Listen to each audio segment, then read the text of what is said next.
नमस्कार। तो team India की इंग्लैंड के खिलाफ पहले टेस्ट में हार हुई और लगता है सारी बात घूम फिर कर आ रही है छूटे हुए कैचों पर।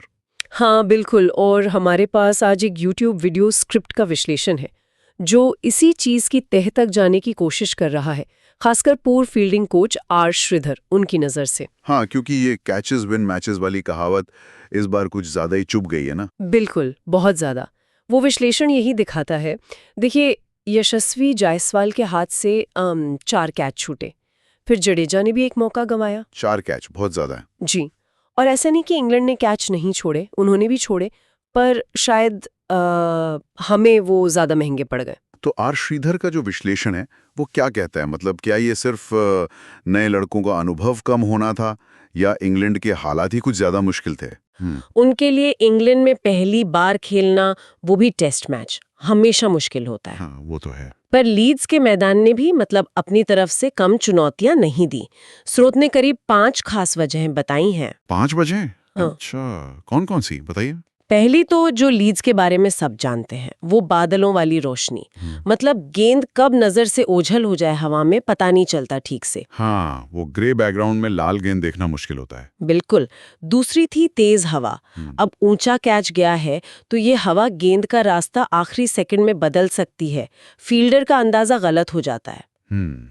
ये तो मौसम की बात हो गई। और क्या था मैदान में? तीसरी वजह, और ये शायद सबसे अहम है, वो थी ड्यूक्स बॉल। Dukes ball? हाँ, ये एसजी या कुकाबूरा से अलग होती है, सुना है? बहुत अलग। इसमें स्विंग तो होती ही है, पर एक और चीज होती है जिसे वॉबल कहते हैं। वॉबल? ये क्या होता है? मतलब क्यों मुश्किल है इसे पकड़ना? वॉबल का मतलब है गेंद हवा में सीधी नहीं आती, थोड़ी हम्म। डगमडाती हुई, लहराती हुई आती है, तो उसका रास्ता आखिरी लम्हे में बदल सकता है। अच्छा। हाँ, तो फील्डर को, खासकर जो इसके आदी नहीं है, उन्हें अनुमान लगाना, एडजस्ट करना बहुत मुश्किल हो जाता है। बाप रे, मतलब गेंद खुद ही पहली बन गई। ठीक है, ये हुई तीसरी वजह। चौथी? चौथी वजह थी लीड्स ग्राउंड का ढलान, उसका स्लोप। ढलान? मैदान में ढलान से कैचिंग पर फर्क पड़ता है? ये तो नई बात है। जी हाँ, बिल्कुल पड़ता है। ढलान के वजह से गेंद न सिर्फ थोड़ी तेज आती है, बल्कि इसकी जो ट्रेजेक्टरी है, जिस रास्ते से वो आ रही है, वो भी थोड़ी नीचे रहती है। तो जो आपका परखा हुआ जजमेंट है, वो धोखा दे सकता है। कमाल है, मतलब सिर्फ गेंद नहीं, जमीन को भी पढ़ना पड़ता है। और पांचवी वजह क्या थी? वो थी पिच का सूखापन। सूखी पिच से गेंद बल्ले से लगकर ज्यादा तेजी से निकलती है, खासकर स्लिप की तरफ या क्लोज इन फील्डर्स की तरफ। रिएक्शन टाइम कम मिलता है। समझ गया। तो ये 5 चीजें, रोशनी, हवा, बॉल का वॉबल, ढलान और पिच की तेजी, इन सब ने मिलकर भारतीय फील्डरों के लिए एकदम परफेक्ट स्टॉर्म जैसा बना दिया। हाँ बिल्कुल। श्रीधर का विश्लेषण यही दिखाता है कि इंग्लैंड में फील्डिंग सिर्फ हाथ आंख का तालमेल नहीं है। मौसम, मैदान की बारीकियां और खासकर ड्यूक्स बॉल को समझना, ये एक कड़ा इम्तिहान है। तो ये मुश्किलें तो ठीक है, समझ आ गई, पर इनसे निपटने के लिए श्रीधर ने कुछ रास्ते भी सुझाए हैं। मतलब सुधार कैसे हो? हाँ, उन्होंने 2 मुख्य बातों पर जोर दिया है।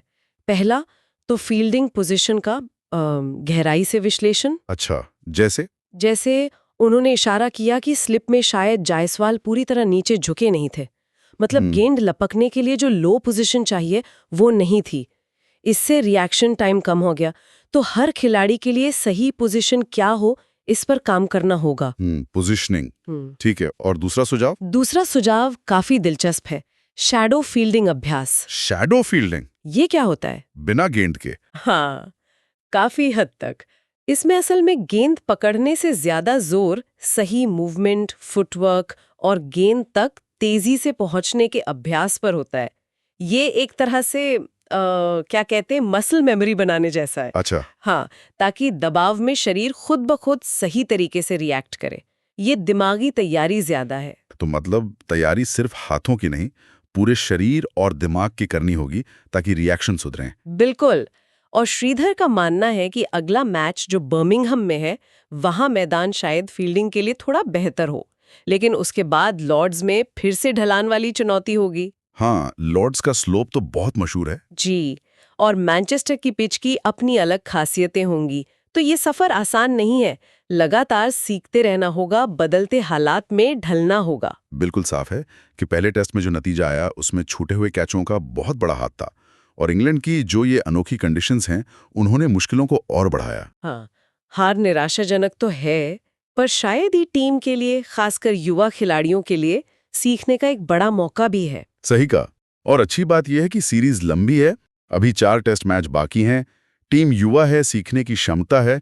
अगर फील्डिंग की इन बारीकियों पर काम होता है तो वापसी हो सकती है। बिल्कुल, ये अनुभव आगे बहुत काम आएगा। हाँ, और जाते जाते एक सवाल मन में आता है सोचने के लिए, क्या मैदान के बाहर जो हम अभ्यास करते हैं, चाहे वो कितना भी अच्छा क्यों ना हो, क्या वो मैदान के अंदर के असली दबाव और उन अजीबोगरीब परिस्थितियों जैसे लीड्स की हवा या ड्यूक्स बॉल के वॉबल या लॉर्ड्स की ढलान, क्या इनका पूरी तरह मुकाबला कर सकता है?